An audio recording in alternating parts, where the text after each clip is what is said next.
Okay, so we're going to start looking at creating stronger questions. But first, we need to know what makes a good question. So here's two questions. Who can read one of these questions to me? The first one. Yash. What day is today? What day is it today? And what's the second question, Sammy? What is this color? What is this color? So, do you guys think these are good questions? Hands up, we're going to explain. So if you think they're a good question, tell me yes and why. If you think they're a bad question or not a good question, tell me no and why. What do you think? Lauren? I don't think they're a good question because they don't have enough detail. Okay, so you don't think they're good questions because they don't have enough detail in them. Okay, that's a good answer. Josh, what do you think? They're kind of short, and you can use a bunch of reasons for this. Okay, so they're short questions, you think? Okay. Anyone else have an idea? Sammy? I say no because for when you explain what color is this, you would only have, I know this because when you just say because the triangle is blue. Oh, I like that. Sammy's saying that this one right here, it only has the one answer. It's a simple question because it's only got one answer. What day is today? Does that have different answers? Yeah. Does what day is today have different answers right now? No. No, it only has one answer. Today is Tuesday. So these questions, you guys were fast. You guys got it. Like these questions only have one real answer. So here's a couple other questions. And I want again, are these good or bad questions? And so is it raining today? What do you think? Is that a good answer or a bad or good question or bad question, and why? And it's not that it's a bad question, really. It's just that it's not a challenging question, maybe, when we're talking about bad questions. So is it a challenging question or a not so challenging question? Rachel? I don't think it's a good question because there would be only one answer. If today it's not raining, their only answer would be no. Yeah, so if we look out the window right now, we can see that it's sunny, there's no rain. It is not raining today. So again, there's only one answer there. Second question, why might it snow today? What do we think about this one? What do you think, Noah? Well, I'm not sure. But if you're thinking really, really hard, you could probably come up with more than one way. I like that. If you're thinking really, really hard, you might be able to come up with more than one answer. If you did some research on like some sort of science, weather website or a book, it might give you more than one answer about why it snows. So that might have more than one answer. So that question is probably a bit more challenging. It's not as simple. It's not just one answer to that. Who is your favorite character? So if you're reading a book and I said, who's your favorite character? Or you're watching a movie or a TV show and I said, who's your favorite character? What do you think about this sort of question? What do you think, Evan? I think it's a bad question because there can only be one answer because it doesn't say who's your favorite character. Yeah, it's only got really one answer. It's this person, Harry Potter is my favorite character. You can't really have, now you might say, well, I might have a second favorite character, but if it's your second favorite character, is it your favorite? No. Now sometimes you might have, I like both these characters the same. So therefore, it's a little more challenging, but it's still pretty simple, right? Finally, we've got this last question. So let's pretend we're reading a book or we're watching a movie, and it says, and I asked you if we put it on pause or I stop reading the book, and I said, how will the character escape by the end of the story? So let's pretend they've been captured by someone, and I asked you, how will they escape? What do you think about this type of question? What do you think, Mackenzie? I think it's a good question because like when you're trying to wait, I forgot. That's okay. Gavin? I don't think it depends on the type of story. Okay, go on. With some stories, people might not be captured in all stories. Okay, but we're saying, like, let's say that I was reading a story where someone had been captured. Would it be a good question? Yes. Yes, okay. Mackenzie, you got your idea back? Yeah, I got it back. It would be a good question because if you're reading a book that's got if somebody's gonna be captured, it would be a good it would be a good question because there would have been like a lot of answers for it. Yeah, could everyone in this classroom come up with a different answer about why a character might escape?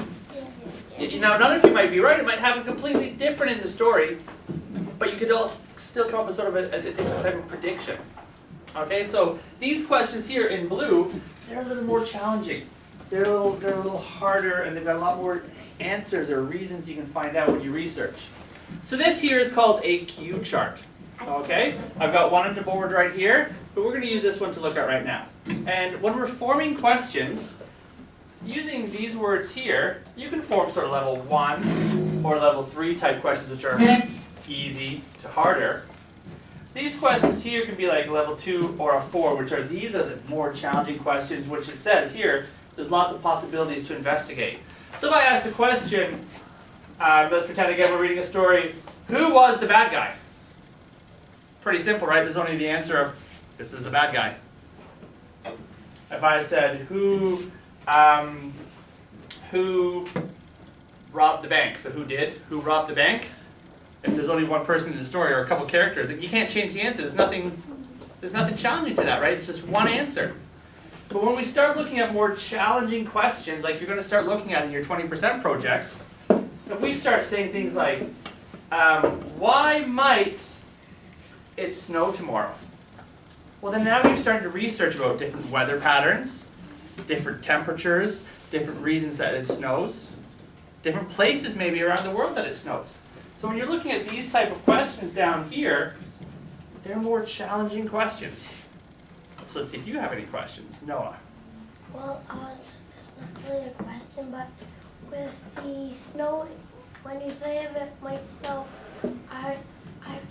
when you're saying if you read a book or something like that, or you research on if it does that, or I always read books about that, and it said that it's just the water vapor in the sky, but it's not, right, but it's just the water vapor in the sky freezing.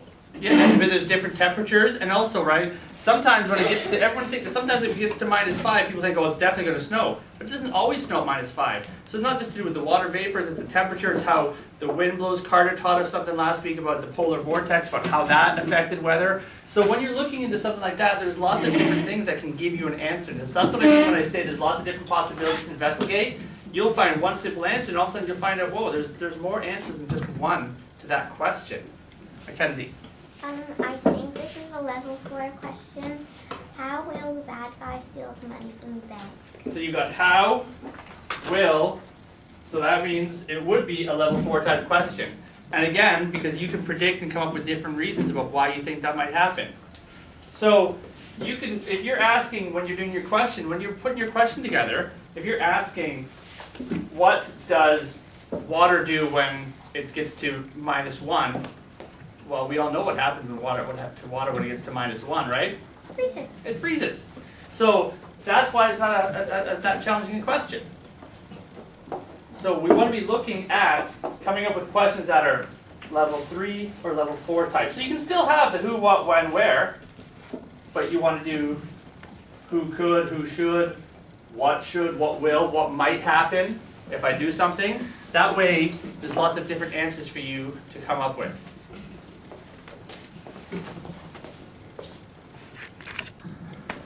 So here's a simple question. What is, if we're looking at the Q chart, that falls to that level 1 area. But if I put the sentence starter, why might?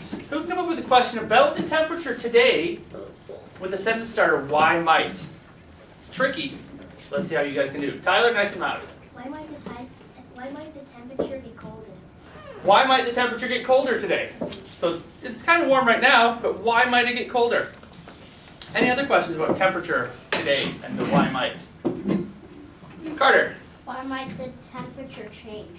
Why might the temperature change? Meaning it could go up or it could go down. So why might the temperature change? And there's lots of factors that make temperature change. So that would give you lots of answers. That's a really good question. Grace. Why might the temperature drop? Why might the temperature drop? That's another good question. Nicholas. Why might the temperature heat up? Why might it heat up? Why might the temperature get warmer? Addison? Why might the temperature might go up? Okay, so we've had that question a few times. So you understand why Mike. Now let's look at this one. The question was, what can a hockey player do? And that's a level 1 type thing. There's lots of there are different answers to this, but it's, he can, handle the puck, he can shoot, he can score, he can play defense, he can play goal, but I want to come up with a question of how would. So it's about the hockey player, and I heard someone talk about this when they were talking about getting ready for their 20% question, but how would, and it's to do with hockey. Nathan. How would the hockey player score that goal? How would the hockey player score that goal? Okay, because there's different ways a hockey player could score a goal. He could shoot from far, he could go in and deke, he could pass to someone and get a pass back and do a one-time slap shot. So again, there's some different answers there, but what else can we do there? Let's see if we get some really challenging ones here. Travis. How would the hockey player do that? Do what? Do passing? Okay, so how would the hockey player do the passing to his other players? So again, there's lots of different ways to pass. Sammy? How would a hockey player train? Oh, there we go. Now we're getting to some really deep questions. How would a hockey player train? Because different types of hockey players have to train differently too. So for example, a goalie, do you think a goalie does the same training that a forward in hockey might do? No. He'll do some of the same stuff, but a lot of his training to get ready as a goalie would be different. A defenseman, their training would be different than a forward and a goalie. They'd have some of the same stuff with, skating and shooting and passing, but they also have to learn how to play a different position. So how would a hockey player train? That's a really good question. Evan. How would a hockey player make the NHL? Perfect. How would a hockey player make the NHL? And that changes from country to country sometimes. Because in Canada and North America, so Canada and the US, a lot of people trying to get in the NHL. But in Europe and other countries, they've got a bit more challenge to get here to play in our country for our league too. One more question, Tyler. How would a hockey player make it to the finals? How would a hockey player make it to the finals? So how might a team make it to the Stanley Cup? That would be a really good question.